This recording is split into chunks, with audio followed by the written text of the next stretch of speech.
হয়েছে। এর কারণ একটাই, এই শরীফ একজন দেশপ্রেমিক ছিল, এই শরীফ একজন ইন্ডিয়া বিরোধী ছিল, যার কারণে ইন্ডিয়ার লোহারা এবং আওয়ামী লীগের দোসররা তাকে হত্যা করার চেষ্টা করেছে। আমরা আজকের সমাবেশে জানাতে চাই, অবিলম্বে হাদি ভাইয়ের হত্যাকারীদের যারা চেষ্টা করেছিল তাদেরকে যদি গ্রেপ্তার করে না হয়, সারা বাংলাদেশে টেকনাফ থেকে তেঁতুলিয়ায় গণজাগরণ সৃষ্টি হবে।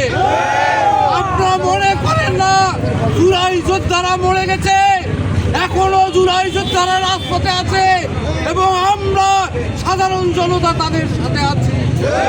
অবিলম্বে যদি এই দুষ্কৃতিকারীদের গ্রেপ্তার করা না হয়, বাংলাদেশের 18 কোটি জনতার সহ বা জলঢাকা উপজেলা এনসিপি একাত্মতা ঘোষণা করে আন্দোলনে মাঠে থাকবে। অবিলম্বে এই হত্যাকারীদের বিচার করতে হবে এবং আমি প্রশাসনের ভাইদেরকে বলতে চাই, জলঢাকায় যারা দুষ্কৃতি করার চেষ্টা করতেছে তাদেরকে অবিলম্বে গ্রেপ্তার করতে হবে। আওয়ামী লীগের দালালদেরকে থানায় দেখা যায়। অতি সাহেব, আপনি থানায় কি করেন?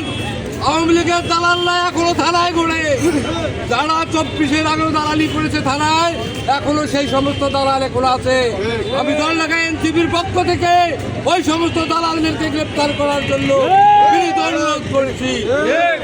আমি আর আমার সংক্ষিপ্ত আলোচনা দীর্ঘায়িত না করে এখানেই আমার বক্তব্য শেষ করছি। ইনকিলাব জিন্দাবাদ, এনসিপি জিন্দাবাদ।